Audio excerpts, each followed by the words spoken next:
My name's Dumbo, and I'm going to be giving you 10 tips on how to become a Brawl Stars random. So let's just get into it with the first tip, failing every trick shot. Now, you may be thinking, Dumbo, you're a Dumbo. How does failing trick shots make you a professional Brawl Stars player? Well, you see, it's to show your teammates that you know how to fail a trick shot. I feel like people these days are really biased to people who can score a trick shot, like RZM64. So my tip is basically reverse psychology. If you can prove and brag to your teammates that you can't score a trick shot, they will be really impressed. Oh, and the other thing, it's illegal for Mortis to score in a straight line. It has to be diagonal. Don't argue with it. It's even written in the Brawl Stars random constitution. It's against the Brawl Stars random law to do anything like this. Oh, it just makes my eyes sour every time I look at it. Your teammates might even add you and even ask you to join their party. Expect them to send a lot of stars. I'm pretty sure that's basically their way of saying, wow, you're a true epic Brawl Stars gamer. It definitely doesn't mean you son of a...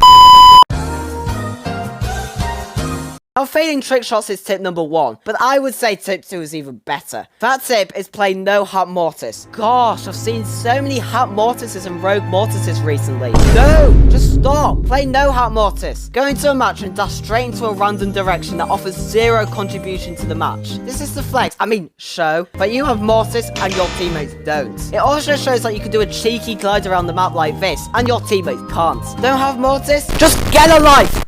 Just open some boxes and you might get him. I don't know. Now, tip 4, which is an absolutely spiffing tip, break your own walls. Now, breaking your own walls is a good idea because usually anyone with half a brain wouldn't be so thick to destroy their own walls. So if anyone disturbs the vibe and actually breaks their own walls, this will create a lot of confusion in the match. Angry pinning, confusion, depression, one of your teammates just chucked their phone out the window, anything to annoy your teammates. According to a survey I made with 1 vote, people get more confident when they have a random on their team and feel more driven to defend and score those goals. So just break those walls for pigeon's sake and then you'll win the match. Now, I have to say, tip 5 is arguably even better than tip 4. Constantly angry pin. Start off the match angry pinning for literally no reason. Then just do some really clever play, like hogging the ball, rushing in bounty on your own and dying, dino jumping instead of actually playing the match. If these pro plays fail, which they will, angry pin to blame your teammates and not yourself. Even though it's your fault. You know what? Just angry pin, just because why not? Everyone loves a good old-fashioned angry pin. And when you lose the match, which you will, sad pin. This is to direct the suffering of the loss of the match onto your teammates, even though it's your fault that you lost. Tip 6, which is a really good tip. Don't play solo showdown. Whoa, Dumbo, you have a semi-decent tip coming on right here. Yeah, I know. The reason you shouldn't play solos is not because showdown will decrease your skill. No, not because of that. It's because if you play solos, you don't have any teammates to annoy. Think about it. All the tips I've given you so far in this video helps drain the mental sanity of your teammates. But in solos, you don't have teammates, so you can't drain anyone's sanity. And if that's the case, it strips the complete fun out of Brawl Stars. So yeah, play 3v3. Trust me, you have a lot more fun there. Now, tip 7 is personally my favourite tip. Just pick the worst brawler possible. What I like to do every month is to just watch Spen's tier list and pick the worst brawler on the list and just play that brawler for the whole month. So if Squeak is the worst brawler in the game according to him, I'll just play Squeak. Now, let's say you don't have the worst brawler in the game in your roster. If, for example, Shelly was the worst brawler in the game, you don't have Shelly, Mortis and Dynamite are 2 really good go-to options of brawlers to play. Mortis to annoy everyone, and Dynamite just also to annoy everyone.